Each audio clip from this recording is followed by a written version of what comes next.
Hi, my name is Greta and I'm here to review Collapse of Dignity by Napoleon Gomez.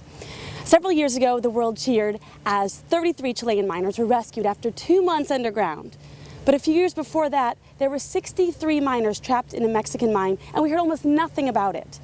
The media of Mexico, the government of Mexico, and the owners of the company made an elaborate effort to hide their responsibility, to hide the danger these miners were in.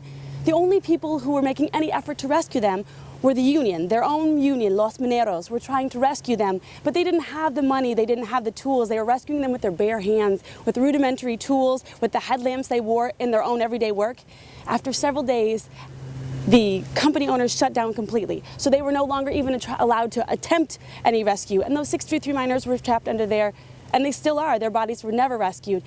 This story takes us along with the point of view of Napoleon Gomez, who was at that time the leader of the Los Mineros Union in Mexico, and the heartbreaking tragedy of trying to rescue those people and trying to keep his own union workers safe on a day-to-day basis in the face of tragedy. And then the fact that he was forced to flee Mexico entirely under death threats because the government was so insistent on covering up their responsibility. The leaders of the company were so insistent on covering up how dangerous the conditions were.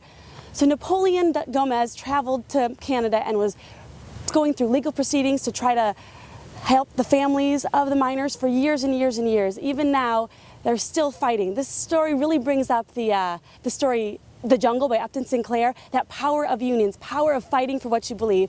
I find it really moving that this community stayed together even in the face of such tragedy and really continued even when they were imprisoned to fight for what they believed in. So if you feel like you want a heart-moving, beautiful book, check out Collapse of Dignity by Napoleon Gomez.